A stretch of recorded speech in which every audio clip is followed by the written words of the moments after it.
بسم اللہ الرحمن الرحیم. عوام کی آواز میں آپ کو خوش آمدید کہتے ہیں. آج بھی ہم کل کی طرح عوام کی وہ باتیں ہمارے دوستوں کی جو ہمیں ای میلز اور ہمیں جو ان باکس ہوتی ہیں اور جو ایس ایم ایس آتے ہیں ان کے اس کے مطابق آج ہم ڈسکشن کریں گے. ندیم صاحب آپ کو کیا حال ہے؟ خیریت سے ہیں؟ شکر اللہ. کل جو ہمارا یہ پروگرام تھا اس پر جو کمنٹس آئے ہیں اور اس کے بعد نیکسٹ سوال آئے ہیں، اس میں سب سے پہلے وہ مصباح شہزاد ہیں جنہوں نے یہ کہا ہے کہ اسٹوڈنٹس کی جو انٹرنشپ ہے یہ ہر یونیورسٹی کے لیے مسٹ ہونی چاہیے اور خاص طور گورنمنٹ کو اس پر خصوصی ایکشن لینا چاہیے کہ جو بھی آپ ڈگری کرواتے ہیں، ڈگری جب کمپلیٹ ہوتی ہے تو اس کے بعد ہر اسٹوڈنٹ کے لیے مسٹ ہو کہ وہ 3-4 ماہ کی انٹرنشپ کرے متعلقہ شعبے میں. اس کے بعد تاکہ جو وہ کسی ڈپارٹمنٹ میں اگر جاب اپلائی کرنے جائے تو اس انٹرنشپ کی بنیاد پر اس کو بیسک نالج ہو اور وہ آگے بڑھ سکے اور اس کو جاب میں مشکلات نہ ہوں. کیا کہنا چاہتے ہیں آپ؟ بہت شکریہ جناب. یہ جو مصباح شہزاد کی بات ہے میں اس کو آگے بڑھاؤں گا. آپ نے بھی جو گفتگو کی اس حوالے سے یہ ہے کہ یقیناً یہ ایک بڑا اہم ایشو ہے کہ کوئی بھی طالب علم جب اپنی ڈگری مکمل کر کے یونیورسٹی سے فارغ ہوتا ہے تو وہ یقیناً عملی زندگی کے اندر داخل ہوا ہوتا ہے اور بالکل فریش ہوتا ہے، اور اس وقت عملی زندگی کے اندر اس کا داخل ہونا اور کسی نہ کسی ادارے کے ساتھ اس کی اٹیچمنٹ ہو کر اس کا 3-4 ماہ کا اس سے کنسرننگ جو شعبہ ہے اس کی تربیت ہونی چاہیے کسی حد تک، تاکہ وہ کہیں بھی جائے تو وہ کچھ نہ کچھ سیکھا ہو. اور اس کے لیے یہ ایک بڑی اچیومنٹ ہی سمجھی جائے گی. دوسرا یہ ہے کہ یونیورسٹی سے آج جو اتنی بڑی تعداد میں آزاد کشمیر کی بات میں کہوں گا کہ وہاں سے لوگ فارغ ہو رہے ہیں اور ان کے پاس کوئی سکوپ نہیں ہے، کسی طرح کا کوئی مواقع نہیں ہے. تو میں سمجھتا ہوں کہ یہاں پہ یہ بھی کہوں گا کہ میں حکومت آزاد کشمیر سے یہ گزارش کروں گا کہ جو بھی لوگ یونیورسٹی لیول کے ماسٹر ڈگری ہولڈر آتے ہیں اس کے بعد کے آتے ہیں ان کے لیے خدا را جب تک آپ ان کے لیے بہتر روزگار کے مواقع پیدا نہیں کرتے تو ان کو اعزازیہ یا وظیفے کے طور پر کوئی رقم مہیا کی جائے تاکہ وہ یہ سمجھے کہ ہم نے اس ملک کے اندر جو بھی ایک تعلیم کا ایک سلسلہ ہے، اگر ہم یہ کہتے ہیں کہ تعلیم یافتہ ہونا چاہیے، تعلیم کو عام ہونا چاہیے، تو اس کے لیے ان کو کہیں نہ کہیں سے جو وظیفہ اور اعزازیہ مقرر ہونا چاہیے. ندیم صاحب آپ کی بات میں ایڈ کرتا چلوں کہ دیکھیں والدین نے اتنے پیسے لگا کر اپنے ان بچوں کو یا ان کے جو بھائی ہیں ان کے جو سرپرست ہیں، بعض کے بھائی ہیں، بعض کے بہنوئی ہیں، بعض کے والدین ہیں جو اسپانسر کرتے ہیں بچے جا کے پڑھتے ہیں، ان کی ایکسپیکٹیشن یہ ہوتی ہے کہ جب ہم نے ان کے اوپر ایکسپینسز کیے ہیں اس کے بعد فوراً اس کا آؤٹ پٹ آئے، ہاں وہ ود ان دا کنٹری ہو یا ابراڈ ہو، لیکن اس کا کم از کم آؤٹ پٹ یہ نکلے کہ اس کو کوئی جاب ملے. تو اب جب انٹرنشپ کا سلسلہ ہی نہیں ہوگا تو کیسے ہوگا اس کا مستقبل روشن اور کیسے اس کو یہ سلسلہ ملے گا؟ اس سلسلے میں کہتا ہوں کہ ایسوسیشن جو ہے ہماری ٹریڈ یونینز ہیں، ٹریڈ یونینز کا بھی بہت بڑا عمل دخل ہے اگر وہ ان لوگوں کو اپنے ساتھ اٹیچ کریں. اور دوسرا جو ایک یونیورسٹی ہے اس کے اندر ایک اچھا ڈپارٹمنٹ ہونا چاہیے جو ہر حال میں مختلف اداروں کے ساتھ انٹرنیشنل، نیشنل اور پرائیویٹ اداروں کے ساتھ، گورنمنٹ اداروں کے ساتھ ان کا لائزن ہو، اور جو ہی لڑکے اچھے مارکس لے کر لڑکے فارغ ہوں تو وہ ان کو ریکمینڈ کریں، اس بنیاد پر ان کو ریکمینڈ کریں اور ان کی ریکمنڈیشن سے جو ہے لڑکوں کو جاب ملے. یہ بھی میں کہتا ہوں ایک امپورٹنٹ بات ہے. ورنہ ادروائز انٹرنشپ کا جو ہے میں کہتا ہوں پرائیویٹ سیکٹر ہی ایسا ہے، لیکن کشمیر کے اندر آپ دیکھ لیں پرائیویٹ انڈسٹری موجود ہی نہیں ہے. جب ایگزسٹ ہی نہیں کر رہی ہے تو وہاں انٹرنشپ نہیں ہو سکیں گی. اس لیے اس سارے سلسلے کو بھی میں کہتا ہوں وہ لوگ جو فارغ ہوتے ہیں یونیورسٹیوں سے ان سب کو ایک ایسوسیشن ہونی چاہیے، ان امپلائڈ پیپل ایسوسیشن یہ ہونی چاہیے میں کہتا ہوں. ٹھیک ہے، وہ اس ایسوسیشن کی بنیاد پر اپنے حقوق کی جنگ لڑیں. جس طریقے سے ٹیچر ایسوسیشن ہے، ایکٹا ہے، مختلف کلرکس کی جو آپ کے جو کلرکس ہیں ان کی ایسوسیشن ہے، ڈاکٹر کی ایسوسیشن ہے، ہر ادارے نے اپنی ایسوسیشن بنائی ہوئی ہے. مگر ہمارے جو ان امپلائڈ لوگ ہیں ان کی کوئی ایسوسیشن نہیں ہے، وہ لوگ آپس میں اکٹھے ہو کے کسی جگہ جاتے ہی نہیں ہیں. تو آپ کا کیا حال ہے؟ یہ بہت خوبصورت بات کہی آپ نے کہ وہ پہلے کہا جاتا تھا نا کہ پیاسا کنویں کے پاس جاتا ہے، کنواں کبھی پیاسے کے پاس نہیں آتا. تو اس حوالے سے میں سمجھتا ہوں کہ یونیورسٹی کی حد تک جو بندہ پہنچتا ہے تو اس کو کم از کم اس حد تک میچور ہونا چاہیے کہ اس کو خود اپنے لیے مواقع ڈھونڈنے چاہیے اور اس کو خود پتہ ہونا چاہیے کہ جس سبجیکٹ کے ساتھ میں ریلیٹڈ ہوں، جس سبجیکٹ کے ساتھ میں ماسٹر کر رہا ہوں یا گریجویشن کر رہا ہوں، اس کے ساتھ کون کون سے جو لوگ اٹیچ ہیں یا کون سے ادارے اٹیچ ہیں، کون سی آرگنائزیشن ہے، مجھے ان کے ساتھ یہ لحاظان کرنا چاہیے اور ان کے ساتھ جڑنا چاہیے. یہ بہت آپ نے خوبصورت بات کہی. ندیم بھائی دوسرا دیکھیں، آج ہماری جب D G Pakistan agriculture research council سے جو ہماری ملاقات ہوئی، انہوں نے ہمیں ایگریکلچر کا وہ اسکوپ دیا کہ جو ایک عام آدمی ان پڑھ آدمی بھی کر سکتا ہے. تو مجھے سب سے زیادہ گیلا جو ہے نا وہ ایگریکلچر ڈپارٹمنٹ کے ساتھ ہے، ایگریکلچر اسٹوڈنٹ کے ساتھ ہے. جو لڑکے ایم ایس سی ایگریکلچر کر کے فارغ ہوتے ہیں، میں نہیں سمجھتا ہوں کسی ایک لڑکے نے بھی کبھی کوئی نرسری اگائی ہو، کبھی کسی لڑکے نے پرائیویٹ سطح پر اتنا بڑا اسکوپ موجود ہے. اولیو کو دیکھیں، اولیو کے اوپر انہوں نے بات کی کہ زیتون کا ذکر قرآن پاک میں ہے، زیتون کو بہت مہنگا فروخت ہوتا ہے، زیتون کا اچار جو ہے وہ کھایا جاتا ہے، زیتون کی کاشت کی جائے، زیتون کی جو کلمیں ہیں وہ لگائی جائیں. ہم نے اس کے اوپر ڈسکشن کی. اب دیکھیں کہ جو ایگریکلچر والے، میں کہتا ہوں یہ سب سے بڑے ذمہ دار ہیں. ایگریکلچر ایک، انوائرمنٹ دو، اور آئی ٹی والے تین. یہ تین جو لوگ ہیں یہ وہ شعبے ہیں جو پرائیویٹلی اپنے گھروں میں کچن گارڈننگ تو کر سکتے ہیں یار کم از کم. آئی ٹی والے جو لوگ ہیں وہ 5-6 اکٹھے ہو کے اگر وہ کوئی سافٹ ویئر ہاؤس بنائیں، کشمیر میں ہی بنائیں، کسی بھی جگہ بنائیں، تو جو نئی جو جنریشن آ رہی ہے وہ ان کے ساتھ لیزن کر سکتے ہیں. مجھے یہ بتائیں آپ ایک چیز اور پلیز، کہ جب آزاد کشمیر پرائم منسٹر کا یعنی جب ویب سائٹ بنائی گئی، وہ بھی عتیق صاحب نے بنوائی، اور 2011 سے وہ ویب سائٹ اپڈیٹ نہیں ہوئی. ندیم صاحب آپ مجھے یہ بتائیں کہ یہ ہمارا عالم ہے 2011 کے بعد جو پرائم منسٹر صاحب آئے ہیں، آپ ابھی اس کے چکر میں pm.gov.pk اس کو چیک کریں، اس کے اندر 2011 کی خبریں لگی ہوئی ہے. اس وقت سے لے کر یہ ویب سائٹ اپڈیٹ نہیں ہوئی ہے. تو اس کی ذمہ داری کس کی؟ ایک تو گورنمنٹ کی ہے، سب کچھ گورنمنٹ کے اوپر نہیں ڈالنا چاہیے. ایک دوسری ہماری ذمہ داری یہ بھی بنتی ہے کہ جو ہمارے جو ایکس اسٹوڈنٹ ہوتے ہیں، ایک یونیورسٹی اس کے جو ایکس اسٹوڈنٹس ہیں ان کی کوئی ایسوسیشن نہیں ہے. اور پھر یہ کہ پرائیویٹ سطح پر کوئی خاص کر جو مسئلہ سارا جو ہے وہ یہ ہے کہ ایگریکلچر کا کتنا اسکوپ موجود ہے، پانی بہہ رہا ہے، زمینیں وہاں پڑی ہوئی ہیں، نتھنگ از بینگ ڈن. یہ ایگریکلچر والے، ماحولیات والے اور آئی ٹی والے یہ لوگ ہیں، یہ اس کے ذمہ دار ہیں. زیادہ تر جو بے روزگاری ہے، کم از کم ان شعبوں کو تو کور کرنا چاہیے اپنے آپ کو پرائیویٹ سطح پر. جی یقیناً یہ بات ہے آپ کی، جس حد تک آپ نے یہ گفتگو کی ہے وہ اس لحاظ سے ہے کہ ڈی جی صاحب سے جو ہماری ملاقات ہوئی ہے اور انہوں نے بہت خوبصورت باتیں کی. میں سمجھتا ہوں کہ اسلام آباد کے اندر آزاد کشمیر کے اس طرز کے انسان کا موجود ہونا بھی ہمارے لیے باعث اعزاز کی بات ہے. اور پھر اتنا اپنے شعبے کے اندر اتنا ایکسپرٹ، اور انہوں نے کہا کہ دنیا ہمارے ساتھ رجوع کرتی ہے اور ہم آزاد کشمیر کی حکومت کو مختلف تجاویز بھیجتے ہیں، پھر ان کے ساتھ کام کرنے کے لیے محکمہ جو زراعت ہے اس کے ساتھ مکمل طور پر تعاون کے لیے تیار ہیں. اور انہوں نے یونیورسٹیز کی بات کی کہ آپ وہاں پہ اس طرح کے سیمینار، ورکشاپس اور اس طرح کی چیزیں، ٹریننگیں کروائیں، آگاہی مہم چلائیں، تو ہم ان کے لیے فنڈنگ بھی کرنے کے لیے تیار ہیں. پھر آپ نے یہ دیکھا کہ پھر انہوں نے یہ کہا کہ زیتون کے بات کی جس کا قرآن پاک میں ذکر ہے، اور زیتون کے تیل کی جو افادیت ہے، میں سمجھتا ہوں کہ وہ طب کے لوگ اس چیز سے واقف ہیں کہ کون کون سی بیماریوں سے.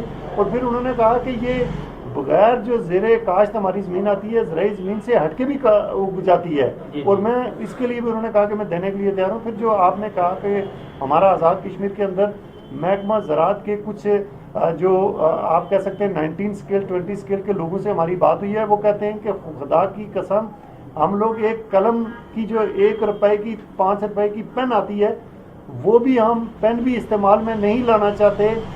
آفیشیل جو اخراجات ہیں ان سے ہٹ کے اپنی جیب سے، جس کی بندے کی 1.5 3 2 لاکھ 4 لاکھ تنخواہ ہے، وہ یہ کہتا ہے کہ جب تک ہمارا یہ جو پین ہے وہ اس کی سیاہی بھی ہم چاہتے ہیں کہ گورنمنٹ ہمیں دے تو ہم لکھیں، ورنہ 5 دن ہم سیاہی کے بغیر ہی کام چلاتے ہیں. یعنی یہ اس طرح کی چیز ہے. تو جو بات آپ نے کہی ہے کہ ایسوسیشن ہونی چاہیے، لوگوں کو پتہ ہونا چاہیے کہ ہم نے آگے سفر کرنا، اور یہ لوگوں نے خود ہی کام کرنے ہیں. جی اس سوال کے جواب میں جی یہی ہے کہ ٹوٹل جو ہے نا گورنمنٹ کے اوپر ہی ڈپینڈ نہ کیا جائے، بلکہ دوسروں کے اوپر کوئی مورد الزام نہ ٹھہرایا جائے، بلکہ کچھ کاپشیں خود بھی کی جائیں. اور ان امپلائڈ پیپل کی ایسوسیشن ہونی ضروری ہے. جو جب ان امپلائڈ لوگ اکٹھے ہوں گے اور وہ مل کر جب روڈیں بلاک کریں گے تو لازماً گورنمنٹ ان کی بات سنے گی. اور دوسری بات یہ کہ آئین کی شک نمبر 79 جو ہے اس کی ایک کلاس ہے، اس میں یہ لکھا ہوا ہے کہ provision of basic 7 elements of social security is the responsibility of the state. اس لیے اگر ایک ان امپلائڈ آدمی اس شک کی روشنی میں گورنمنٹ کے ساتھ اپلیکیشن پہلے دے، اگر وہ اس پر عمل نہ کرے، اس کو اگر اعزازیہ نہ دے یا اس کو ان امپلائڈ الاؤنس نہ دے، تو وہ سپریم کورٹ چلا جائے، کورٹ میں چلا جائے، تو اس آئین کی اس شک کی بنیاد پر اس کو گورنمنٹ جو ہے ہر حال میں اکوموڈیٹ کرنے کی ذمہ دار ہے. یہ ہمیں نالج ہی نہیں ہے. اب آپ دیکھیں کہ قادری صاحب نے ہمیں آئین کے بارے میں یہ بتا دیا کہ آئین کی شک نمبر 62 اور 63 جو ہے وہ ایسے لوگوں پر لاگو ہوتی ہے کہ جو اگر کریکٹرفل ہوں گے تو وہ الیکشن لڑ سکتے ہیں. تو اس سے ہمیں کتنی اویئرنیس ملی. اب ہم جب ہمیں یہ خبر نہیں ہے کہ ہمارا آئین جو ہے وہ کس بنیاد پر ہمیں امپلائمنٹ دے سکتا ہے، کتنی اس میں یہ ٹریننگ کے یعنی بے روزگار آدمی کو اسٹرینتھن کیا گیا ہے، تو ظاہر بات ہم کیا ایکشن لیں گے. اس لحاظ سے آئین کا پڑھنا بھی بہت ضروری ہے. طالب علموں کو چاہیے کہ وہ آئین کے اوپر میں کہتا ہوں کہ دسترس حاصل کریں اور اپنے حقوق کے لیے لڑیں. جب تک وہ پڑھیں گے نہیں، آئین کو نہیں پڑھیں گے، اس وقت تک میں سمجھتا ہوں کہ وہ اپنے لیے اکٹھے ہو کے کوئی بات نہیں منوا سکتے. جی جی. دوسری سر ایک اور ہے، یہ نور العین ہے، جیلم سے ان کا تعلق ہے، ان کی کسی ایسوسیشن سے تعلق ہے، اور وہ یہ کہہ رہے ہیں کہ ہم نے ایک مہم شروع کی ہوئی ہے کراچی سے، جس میں وہ ڈاوری یعنی جہیز کے اوپر وہ بات کر رہے ہیں کہ بہت ساری پاکستان میں لڑکیاں ایسی ہے جو جہیز کی لعنت کی وجہ سے شادی کرنے سے قاصر ہیں. ان کے پاس اتنے پیسے ہی نہیں ہیں کہ وہ جہیز مہیا کریں اور اس کے بعد جو مطلب سسرال والوں کی جو ڈیمانڈ ہے وہ پوری کریں، اس کے بعد کی شادی ہو. اب مجھے یہ بتائیں کہ جو شادی خلوص کی بنیاد پر ہوتی ہے وہ چلتی ہے، اور جو جہیز کی بنیاد پر ہوتی ہے، پیسے کی بنیاد پر ہوتی ہے، وہ نہیں چلتی ہے، چونکہ وہ ایک ایگریمنٹ ہوتا ہے. That is not a marriage. What would you like to say? یہ بہت امپارٹنٹ معاملہ ان کی طرف سے آیا، اور یہ اسی وجہ سے آیا شاید کہ نور العین، محترمہ نور العین کی وجہ سے کہ وہ کسی این جی او یا کسی غیر سرکاری تنظیم سے گورنمنٹ ٹیچر ہیں، تو ان کو کہیں اویئرنیس ہوئی ہوگی. تو میں سمجھتا ہوں کہ یہ بہت ہی امپارٹنٹ اس وقت جو خواتین کے حوالے سے سب سے زیادہ بڑا مسئلہ آ رہا ہے لڑکیوں کی شادیوں کا، وہ یہی جہیز ہے. اور یہ میں سمجھتا ہوں کہ ہمارے اس سے ترقی پذیر دیہی علاقوں تک بھی اس کا یہ پہنچ چکا ہے یہ مسئلہ، کہ جب بھی شادیاں ہوتی ہیں تو اس کے اوپر یہی شکیں لگائی جاتی ہیں کہ یہ لڑکی جو ہے نا جہیز کے حساب میں گاڑی لائے گی، کار لائے گی، بنگلہ ہے، دیگر معاملات ہیں، اس کے پاس کتنا ساز و سامان ہے. اور پہلے دیکھیں کتنی محبت اور عقیدت کی شادیاں ہوتی تھی، اور جہیز کے اندر صرف اور صرف قرب و جوار کے لیے کوئی خلوص لایا جاتا تھا، منہ میٹھا کرنے کے لیے کوئی چیزیں لائی جاتی تھیں. آپ کے جو یہ بیکری کا کوئی سامان ہوتا تھا تو لوگ اس میں بڑی عقیدت سمجھتے تھے کہ یار یہ کوئی محلے کے اندر، علاقے کے اندر کوئی خاتون آئی ہے. آج دیکھیں کہ وہی گھر کے اندر، اور ہماری جو گھرانے ہیں ان کے اندر آج کل جو خاتون کوئی لڑکی شادی کر کے آتی ہے، وہ کوئی چیز نہیں لاتی ہے، تو وہ ایک تانا اور مینا پوری زندگی کے لیے اس کے لیے تانا ہوتا ہے. اور میں نے یہ دیکھا کہ کتنی ایسی لڑکیاں ہیں کہ جو جہیز نہ ہونے کی وجہ سے ان کی شادیاں رہ رہی ہیں. پاکستان کے اندر میں نے دیکھا کہ جب بچی پیدا ہو جاتی ہے تو والدین اسی دن سے ان کے لیے کچھ نہ کچھ جمع کرنا شروع ہو جاتے ہیں کہ جب شادی ہوگی تو یہ ڈولی کے ساتھ اس کا جائے گا. اور دوسری میں شادیوں کے حوالے سے ہماری جو رسم و رواجات ہیں یہ اتنے ہی گندے ہو گئے ہیں کہ اس میں نے دیکھا ہے کہ جب کہیں نہ کہیں رشتہ داروں کے اندر غریب لوگ بھی ہیں، امیر بھی ہیں، ہر طبقے کا آدمی آتا ہے. جب شادیوں میں آپ کے کوئی لوگ بہت زیادہ دولت مند ہوتے ہیں، کوئی غریب ہوتے ہیں، تو وہاں میں نے دیکھا کہ جب بڑے لوگ اپنی بیٹوں کی شادیاں کرتے ہیں، وہ اتنا ناچ گانا وہاں پہ اس طرح کی لوازمات کرتے ہیں کہ وہاں پہ غریبوں کی بچیاں بیچاری مہدیوں کے فنکشن میں سسکنے پہ مجبور ہو جاتی ہیں کہ یہ اس طرح کی چیز. اور سوسائٹیاں ہماری جو ہیں وہ ایک اچھا پیغام دینے کے بجائے ایک دوسرے سے نفرت کا اور ایک دوسرے کی دوریاں پیدا کرنے کا باعث بن رہی ہیں، جو کہ میں سمجھتا ہوں کہ انتہائی غلط ہے. اور اس میں بھی میں سمجھتا ہوں کہ سنجیدہ حلقے جن میں پڑھے لکھے لوگ ہیں، ایسوسیشنس ہیں، پھر آپ کے جو ٹیچر حضرات ہیں، ان کا بڑا رول بنتا ہے کہ وہ اپنا مثبت کردار ادا کریں اس معاملے سے. بہت شکریہ ندیم صاحب، آپ نے اپنے ویوز کا اظہار کیا. میں کچھ باتیں اس میں ایڈ کرنا چاہتا ہوں کہ جہیز کو ختم کرنے کے لیے کن کن لوگوں کا جو ہے وہ ایکٹیو ہونا ضروری ہے. اس میں سب سے پہلی بات تو میں یہ کروں گا کہ ہمارے پاکستان میں بہت بڑا اجتماع ہوتا ہے رائے گنج کے اندر، 20 سے 25 لاکھ بندہ ہر سال وہاں جمع ہوتا ہے ندیم صاحب. بڑی بات. اور وہ عبادت اس رب کی کر رہے ہیں کہ جس کی عبادت ایک ایسی چیز ہے کہ اس کو عبادت سے خوش آپ نہیں کر سکتے. اس رب کو خوش کرنے کے لیے آپ عبادت سے خوش اس کو نہیں کر سکتے. آپ اگر کسی انسان کی مدد کرتے ہیں، کسی انسان کی مدد کرتے ہیں، کسی انسان کو مارتے ہیں تو اللہ تعالیٰ فرماتا ہے کہ ساری انسانیت کو مار دیا، اور اگر آپ نے کسی انسان کا مسئلہ حل کر دیا تو اللہ تعالیٰ اس سے کتنا خوش ہوتا ہے. اس لیے اللہ تعالیٰ کہتا ہے کہ یہ کام میرا تھا، اس کا مسئلہ حل کرنا، تو نے اگر حل کیا ہے تو اس کا اللہ تعالیٰ کتنا بڑا اجر دیتا ہے ہمیں، اس کا اللہ تعالیٰ ہمیں کتنا بڑا اجر دیتا ہے. میں یہ سمجھتا ہوں کہ جب ہمارے یہ تبلیغ والے جو بھائی ہیں یہ جب اکٹھے ہوتے ہیں تو ان کو کیا چاہیے کہ 100 روپیہ اگر یہ جمع کرے، 20 لاکھ بندہ ندیم صاحب اگر 100 روپیہ جمع کرے تو اس کا حساب کرنے کا کام کی ہے بات. میرا خیال ہے یہ 20 کروڑ روپیہ بنتا ہے. 20 کروڑ روپیہ اگر آپ جمع ہوتا ہے اور اس میں وہ بابے، وہ بندے غریب لوگ جو وہاں تبلیغ پر ان کے پاس گئے ہوئے ہیں ان کو فگر آؤٹ کریں، اس کو معلومات لیں. آپ اللہ کے لیے تو اکٹھے ہو رہے ہیں، ٹھیک ہے، اللہ آپ کو آخرت میں اس کا صلہ دے گا، ڈیفینیٹلی دے گا، لیکن اللہ کے بندوں کے مثال بھی تو حل کریں نا. آپ مسئلہ اس طرح حل کریں کہ 20 کروڑ روپیہ اگر آپ کے پاس جمع ہوتا ہے ندیم صاحب، یہ بہت بڑی رقم ہوتی ہے، تو آپ اس میں سے 50-50 ہزار روپیہ بھی اگر آپ ان لڑکوں کے جیل کے لیے اگر نکالیں، لاکھ روپیہ نکالیں، آپ یقین کریں جب آپ وہ دیکھیں گے آپ کہ تبلیغ والوں نے 20 کروڑ روپیہ ایک اجتماع میں 3 دن کے اندر جمع کیا ہے. کس کے لیے؟ وہ لڑکیاں جن کی شادی نہیں ہو رہی ہے تو ان کے لیے اگر جمع کیا تو یقین کریں اس ملک کے اندر ایسے ایسے لوگ موجود ہیں جو اس 20 کروڑ کی ایکٹیویٹی کے اندر یہ لازماً 10 کروڑ روپیہ اپنا ڈال دیں گے. 30 کروڑ روپیہ یہ جمع ہو جائے گا. اور زکوٰۃ کے بہت سارے لوگ ایسے ہیں ان کو پتہ ہے کہ اگر ہم نے گورنمنٹ کو زکوٰۃ دی تو وہ گورنمنٹ کھا جائے گی، گورنمنٹ کے وزیر کھا جائیں گے. یہ عوام کی آواز ہے جہاں ہمیں بولنا چاہیے، کھل کے بولنا چاہیے. وہ اپنی زکوٰۃ چھپا رہے ہیں، اور جب ان کو پتہ لگے گا کہ ایک مذہبی ادارہ، مذہبی انسٹیٹیوشن جو ہے وہ ان کی اس زکوٰۃ کا صحیح مصرف ڈھونڈ کر اس کے اوپر خرچہ کرے گا تو لازماً لوگ اس کو سپورٹ کریں گے. ایک بات تو یہ ہوگی. دوسری بات جو میں سمجھتا ہوں، یہ NGOs ہیں. NGOs آپ نے اکثر سنا ہوگا، خاص کر کے جماعت اسلامی نے بھی اس میں فرق کیا ہے، اس کو ان کو سراج تقسیم پیش کرنا چاہیے. اجتماعی شادیاں انہوں نے بہت ساری کروائی ہیں. باریہ ٹاؤن کو ہم اس پر خصوصی خراج تحسین پیش کرتے ہیں. انہوں نے بھی بہت ساری اجتماعی شادیاں کرائی ہے، لیکن یہ ایک عرصے کے لیے ہوتا ہے، اس کے بعد پھر ختم ہو جاتا ہے سلسلہ، کیونکہ اس کو اتنا اپریشیٹ نہیں کیا جاتا، لوگ اس میں اپنا حصہ نہیں ڈالتے. دوسری بات یہ ہے کہ مذہبی تنظیمیں جو ہماری ہیں ان کا یہ ذمہ داری بنتی ہے کہ وہ صرف اور صرف جو ہے وہ یعنی کیا کہتے ہیں اس کو کھا لیں اور مختلف چیزیں جمع کر کے صرف یعنی اپنے ایشوز کے پاس ہی نہ جائیں. دیکھیں جب مدرسہ کھلتا ہے تو وہ مدرسے کے جو امام صاحب ہیں یا ان کے جو ناظم صاحب ہیں وہ کہہ رہے ہیں جی میں یتیم بچوں کے لیے کچھ کر رہا ہوں. اصل میں وہ اپنے خاندان کے لیے بھی اسی میں سے کچھ نہ کچھ کر رہے ہوتے ہیں. اب یتیم بچوں کے لیے تو پیسے لیے جا سکتے ہیں، مگر جو ضرورت مند باقی لوگ بیٹھے ہوئے ہیں ان کے لیے یہ لوگ کبھی بھی آواز نہیں اٹھاتے.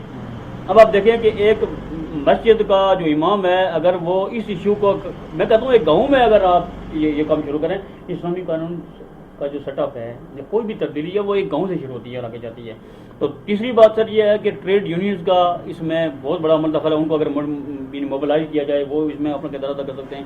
مذہبی پارٹیاں بھی اس میں بہت بڑا کردار ادا کر سکتی ہیں. دیکھیں ایک کوئی چھوٹی سی بات اگر ہوتی ہے اس پر یہ اکٹھے ہو کے ایک دن میں 10 لاکھ بندہ اکٹھا کر کے پروٹیسٹ کر سکتے ہیں. اگر 10 روپے، میں کہتا ہوں 1 روپیہ روز کے حساب سے اگر مہم چلائی جائے، 30 روپے فی آدمی مہینے میں دے تو کتنے لوگ جو ہیں اس ایشو کو جڑ سے اکاڑ کے پھینک سکتے ہیں.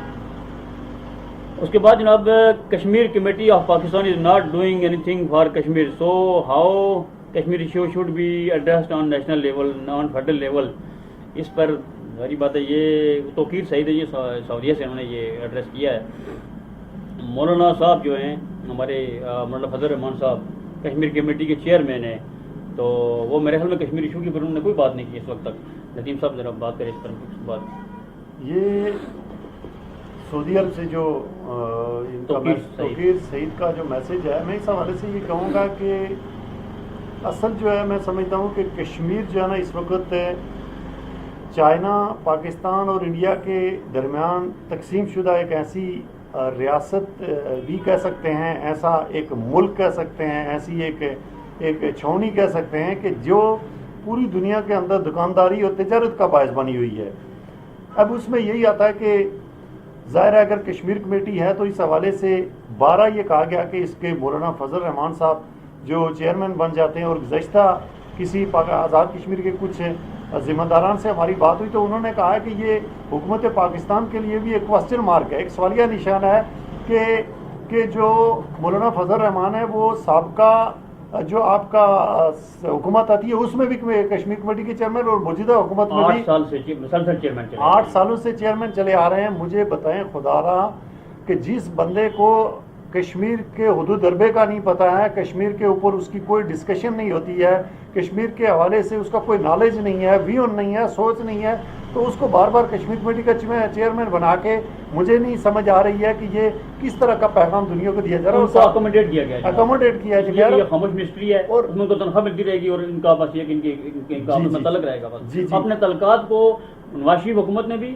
اور زرداری حکومت نے بھی اپنے تعلقات مولانا سے ٹھیک رکھنے کے لیے ان کو ایک یعنی میں کہتا ہوں وزارت سے نوازا ہوا ہے، خاموش ترین وزارت سے، جس سے وہ پیسے لے رہے ہیں، نتھنگ ایلس۔ میں تو یہ کہتا ہوں، آپ اس پر بات کریں گے۔ بالکل آپ ٹھیک کر رہے ہیں۔ اب دیکھیں کہ اگر ان کو نوازنا ہی ہے تو خدا را کشمیر جو دنیا کے اندر اس وقت ایک بین الاقوامی ایشو ہے، جس کے اندر آپ بھارت دیکھیں کہ جس نے ظلم و تشدد کی وہ داستانیں رقم کی ہیں کہ ہمارے کشمیر جو ہے نا وہ ایک کس طرح پیسے جا رہے ہیں، وہاں پہ بیوان کی تعداد دیکھیں تو اس میں یہ مذاق نہیں ہونا چاہیے۔ میں سمجھتا ہوں کہ اس کو سیریسلی لینا چاہیے۔ اور ساتھ میں آپ یہ بھی دیکھیں کہ کشمیر کے نام پر جو ڈیلیگیشن جاتے ہیں بیرون دنیا، آزاد کشمیر کی جو حکومت ہے اس کے وزراء جاتے ہیں، اس کے بیوروکریسی کے کچھ لوگ جاتے ہیں، اور مجھے آج تک یہ سمجھ نہیں آئی کہ یہاں سے وہ اپنے رشتہ داروں کو ملنے کے لیے جاتے ہیں تو ایئرپورٹ پہ ایک اخبارات کے لیے ایک پیغام جاتا ہے کہ ہم مسئلہ کشمیر کو اجاگر کرنے کے لیے جاتے ہیں۔ اب میں نے متعدد بار جو ایئرپورٹ پہ ہمارے نمائندگان قومی ذرائع ابلاغ کے جاتے ہیں، جس میں الیکٹرانک پرنٹ میڈیا کے لوگ ہوتے ہیں، میں نے ان سے پوچھا کہ خدا را کہیں بھی کوئی انسان کوئی چیز لے کے جاتا ہے تو وہاں سے بھی کوئی پیغام آنا چاہیے۔ اگر آپ امریکہ جا رہے ہیں تو اوباما بھی بعد میں بات کرے کہ مسئلہ کشمیر کو لے کے آزاد کشمیر کے یہ وزراء آئے ہوئے تھے تو میں نے مسئلہ کشمیر کو اس ٹوکری سے اٹھا کے اس ٹوکری میں ڈال دیا ہے۔ تو جیسا وہ جاتا ہے مسئلہ کشمیر کے لیے پیغام یہاں سے اور پھر واپس بھی آتے ہیں تو اس حوالے سے ایئرپورٹ پہ پیغام جاری کر دیا جاتا ہے کہ یہ ہم نے مسئلہ کشمیر کو وہاں پہنچا دیا ہے۔ تو مسئلہ کشمیر کی ایز سچ کوئی خدمت نہیں ہو رہی ہے، کوئی کشمیر کی بات نہیں ہو رہی ہے، بلکہ یہ اپنی ایک ساکھ کو بچانے کے لیے کام ہو رہے ہیں۔ جی ندیم صاحب، اس سلسلے کو ٹیکل کرنے کے لیے کہ ہمارے کشمیری ایشو کو کہیں بھی ایڈریس نہیں کیا جا رہا، پہلی بات تو یہ ہے کہ ہمارا بھی فرض بنتا ہے کہ ہم جو صحافی حضرات ہیں یا جو ہمارا جو ٹی وی چینل ہے جی کے نیوز ہے، گرین کشمیر نیوز ہے، گرین کشمیر اگر صرف ایک یہ جو 4000 مربع میل کا ایریا ہے اسی کو اگر گرین کشمیر کہتے ہیں تو میرے خیال میں یہ ناانصافی ہوگی۔ Green Kashmir means liberation of the Kashmir that is occupied with India, وہ بھی ہے اس میں شامل ہے کہ جب وہ بھی اکٹھا ہوتا ہے یہ پورا ایک ملک بنتا ہے۔ کشمیر کا جو حل ہے نا جناب، جو اصل میں جو پرامن سولوشن ہے وہ بیسیکلی انڈیپینڈنٹ ہونے میں ہی ہے، جس میں پاکستان بھی بچ جاتا ہے، پاکستان کی عوام بھی بچ جاتی ہے، انڈیا بھی بچ جاتا ہے، اور ان کے دونوں کے ملکوں کے ریسورسز بھی بچ جاتے ہیں۔ یہ کوئی نعرہ نہیں ہے، میں ایک بات کر رہا ہوں، ایک حل ہے۔ اس حل کی طرف اگر یہ دونوں ملک جاتے ہیں تو ان کے عوام بھی بچ جاتے ہیں، ان کی جو ڈیفینس کے اوپر پیسہ لگ رہا ہے وہ بھی بچ جاتا ہے، اور ایک ایسا ملک جو bone of contention between India اور پاکستان ہے وہ بھی ٹینشن ختم ہو کے ایک ملک بن سکتا ہے۔ آگے وہ کس کے ساتھ رہنا چاہتا ہے، it is upon the inhabitants of that state.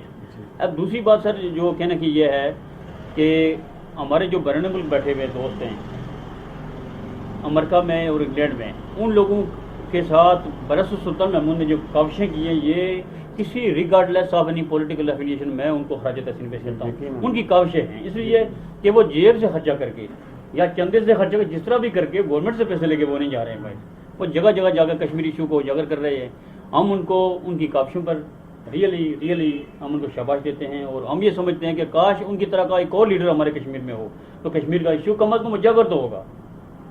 تو اب ایک دوسری بات ہم خراج تحسین پیش کرتے ہیں فیلڈ ڈاٹ والوں کو، جنہوں نے کشمیر کے اوپر کافی کانفرنسز کروائیں اور پوری دنیا میں اس کو ہائی لائٹ کیا۔ کل خالد ابراہیم صاحب نے بھی کہا تھا کہ فیلڈ ڈاٹ کے بعد کوئی ایسا جو ہے ایسی تنظیم موجود نہیں ہے جو کہ کشمیری ایشو کو اجاگر کرے۔ تو ہم فضل الرحمان صاحب کا خصوصی انٹرویو انشاءاللہ جی کے نیوز پہ کریں گے، ان سے پوچھیں گے کہ what is the reason you are not addressing Kashmir issue, perhaps you don't think it is an issue. یہی بات ہے، آپ کی منسٹری کیا کر رہی ہے، اس پر انشاءاللہ ہم بات کریں گے۔ اور اس کے بعد جناب اگلا جو کوشچن ہے وہ ہے کہ road maintenance is not done on Kashmir and after 1 year we find every road back to nothing. یہ سوال سر ایک دن ڈسکس ہوا تھا ہمارا اسکائپ پر ایک دوست کے ساتھ، وہ امریکہ میں ہیں، وہ ظفر صاحب ان کا نام ہے، ظفر صاحب 23 تاریخ کو پاکستان آ رہے ہیں، ان کا یہ کہنا تھا کہ کشمیر کی جو روڈز ہیں وہ ہر 2 سال کے بعد سال کے بعد دوبارہ کھل جاتی ہیں، اس لیے کہ وہ اس میں مینٹیننس نہیں کی جاتی. جب ایک کھڈا پڑتا ہے تو اس کو کھڈے کو اسی ٹائم اگر فل کر لیں تو وہ پھر روڈ مینٹیننس ہوتی رہتی ہے، سسٹینیبل رہتی ہے. تو اس کے بارے میں شاید فنڈز ہوتے ہوں گے یا نہیں ہوتے کہ ندیم صاحب آپ بہتر جانتے ہیں کیونکہ آپ کافی جگہوں پر آپ کو آنا جانا بھی ہوتا ہے. ایک روڈ مینٹیننس جو ہے اس کے اوپر ذرا کوئی بات کریں گے. یہ اگر لگاتار یعنی کی جائے تو آپ کی روڈ جو ہے وہ ٹھہر جاتی ہے. جس طرح سے موٹر وے ہے ہماری اسلام آباد ٹو مری، یہ جو موٹر وے ہے اس کو دیکھیں آج کل کنسٹرکشن ہو رہی ہے. باقی روڈ ٹھیک ہے، جہاں پر روڈ خراب ہو جاتی ہے اس کو وہ مینٹیننس کر لیتے ہیں تو اس سے پھر کیا ہوتا ہے کہ وہ روڈ بچ جاتی ہے، نئی بنانے سے بچ جاتے ہیں. آپ روڈ مینٹیننس کی کتنی امپورٹنس ہے ذرا اس میں بات کریں. یہ میں روڈ مینٹیننس کے حوالے سے بات کرنے سے پہلے تھوڑا سا یہ کنسٹرکشن جو روڈ کی ہوتی ہے اس کے حوالے سے بات کروں گا کہ ہمارے آزاد کشمیر میں المیہ یہی رہا ہے کہ ہم نے کوئی منصوبہ بندی کے ساتھ کام ہی نہیں کیا، اور اس میں یہی ہے کہ ہم شارٹ کٹ کے چکر میں، اور ہر بندہ وہاں پہ جو گورنمنٹ کے ادارہ جات کے ساتھ وابستہ ہے وہ پیسے کمانے کی دوڑ میں لگا ہوا ہے. اب جہاں تک آپ دیکھیں کہ اسفالٹ ایک چیز آتی ہے جس کا دنیا کے اندر ایک مخصوص ٹیمپریچر ہوتا ہے کام کا، پھر اسی طرح کنکریٹ ہے. تو آج آزاد کشمیر کے اندر آپ دیکھیں جو برفانی علاقہ ہے، سرد علاقہ ہے، اس سرد علاقے کے اندر آج اس میں جو کنکریٹ ڈالی جا رہی ہے، اسفالٹ ڈالی جا رہی ہے. اب آپ مجھے یہ بتائیں کہ یہ کون سا سیزن ہے، کون سا موسم ہے جس کے اندر آپ اسفالٹ ڈال کر وہاں سے کوئی نتائج حاصل کرتے ہیں. اور جہاں تک آپ نے کہا چلو وہ رہی صحیح کسی نہ کسی منافع بخش تجارت کی طرح، وہ ٹھیکیداری نظام کے تحت محکمے کی جیب بھرنے کے بعد، تعمیرات ہیں، شاہراہات ہیں، یہ سارے جو محکمہ جاتے ہیں ان کی جیبیں بھرنے کے بعد ایک چیز ہو ہی جاتی ہے تو اس کے بعد لازمی بات ہے کہ اس کی مینٹیننس کے لیے مخصوص فنڈز موجود ہوتے ہیں. میں آپ کو شاہراہ غازی ملت جو گوئینالہ روڈ کراتی تھی، اس کی کٹنگ کے دوران ہی بین الاقوامی ادارہ جات نے محکمہ جنگلات کی مدد سے ان کو فنڈز دیے کہ آپ اس شاہراہ کی کٹائی کے عمل کو روکنے کے لیے آپ اس کے ساتھ درخت لگائیں، ایسے سبزہ اگائیں کہ جو سبزہ جو ہے نا وہ آپ کی اس خوبصورتی میں اضافے کا باعث بنے اور اس کے آپ کی کٹاؤ کے عمل کو روکے. آپ دیکھیں کہ اس محکمہ جنگلات کے ذمہ داران جو مخصوص لوگ تھے انہوں نے کروڑوں روپیہ جیب میں ڈال دیا، اپنے کاریں خرید لی، بنگلے کوٹھیاں خرید لی، لیکن وہاں پر ایک درخت بھی نہیں لگایا. اور اس کا فنڈ مختص ہوئے اور جی ان کا جو مصرف تھا وہ کچھ اور ہو گیا. اور میں آپ کو بتاؤں کہ آج بھی آپ ریکارڈ اٹھا کے دیکھیں، آزاد کشمیر کے اندر احتساب بیورو کا ایک محکمہ موجود ہے، وہ اس کے اوپر چھان بین کرے کہ یہ جو گوئینالہ روڈ کے لیے مخصوص بین الاقوامی ادارہ جات نے فنڈز مہیا کیے تھے اور اس کا نتیجہ نقصان کیا ہوا کہ نہ تو آپ کو وہ سینری نظر آ رہی ہے خوبصورتی، نہ لوگوں کی جانیں بچ سکی ہیں کہ ہر سفر کرنے والا انسان اتنی مشکل کا شکار ہوتا ہے کہ کوئی بھی گاڑی والا یہاں سے سب سے پہلے نکلتے ہوئے یہ پوچھتا ہے کہ شاہراہ غازی ملت پہ اگر سفر کیا جائے کیا میں زندہ راولہ کوٹ تک پہنچ بھی سکوں گا یا نہیں. تو یہ بھی ایک سوچنے کی بات ہے اور اس پہ ضرور بات ہونی چاہیے. بہت شکریہ ندیم بھائی. آج کی ہماری جو نشست ہے اس کو ہم یہاں کنکلوڈ کرتے ہیں. یہ کوئی ذاتی پروجیکشن کی خاطر ہم یہ نہیں کر رہے، قطعی طور پر اس انٹرویو کا یا اس عوام کی آواز کے پروگرام کو چلانے کا مقصد ذاتی پروجیکشن بالکل نہیں ہے. اللہ کا بہت احسان ہے جو اس نے دیا ہے الحمدللہ. لیکن ہماری یہ کوشش ہے کہ جتنے بھی ایشوز ہیں انسانی حقوق سے متعلق ہیں، ہیومن ڈیولپمنٹ کے حوالے سے ہیں، روڈ کنسٹرکشن کے ہیں، رورل ڈیولپمنٹ کے ہیں، آپ پلیز ہم سے شیئر کریں. آپ کو ہم بات کرنے کا موقع دیں گے. ہم حقیقی معنوں میں جی کے نیوز کو آزاد کشمیر کا قومی چینل بنانا چاہتے ہیں اور عوام کی آواز. آپ کا پروگرام ایسا پروگرام ہے کہ جس میں آپ اپنی آراء، آپ اپنے لیٹرز، آپ اپنے ایس ایم ایس، آپ اپنی ای میلز ہمیں بھیج سکتے ہیں. ہم ان تمام دوستوں کا جنہوں نے آج ہمارے ساتھ اس پروگرام میں پارٹیسپیٹ کیا، مصباح شہزاد اور نور العین، توقیر سعید اور اشرف صاحب اور ان کے ساتھ وہ جو ظفر صاحب ہیں امریکہ والے جو پی ٹی آئی کے کوئی ورکر ہیں وہاں، تو وہ 23 تاریخ کو پاکستان آ بھی رہے ہیں. تو ہم ان کا شکریہ ادا کرتے ہیں کہ آپ نے ہمارے اس پروگرام کو رونق بخشی، کیونکہ آپ نے بہت اہم ایشوز پر ہمیں ای میل کیا، ایس ایم ایس کیے، اور دوسرے یہ کہ فیس بک پر آپ نے ہم سے ڈسکشن کی. تو ہمیں امید ہے کہ یہ پروگرام آپ کو پسند آئے گا اور اپنی آراء سے آپ ہمیں نوازیں. ہم نے کوئی بھی ایسی بات جس سے کسی شخص کی بھی کوئی دل آزاری ہوئی ہے اس کے لیے ہمیں معذرت ہے، لیکن کیونکہ یہ عوام کی آواز پر ہے، انسانی حقوق کی مبنی پر پروگرام ہے، ہمیں یقین ہے کہ یہ آدھا گھنٹہ روزانہ اس معاملے پر مزید ڈسکشن رہے گی. جی کے نیوز کے ساتھ اشراق ہاشمی اینڈ ندیم اسحاق کو اجازت دیجیے. اللہ حافظ. اللہ آپ کا حامی و ناصر ہو. السلام علیکم.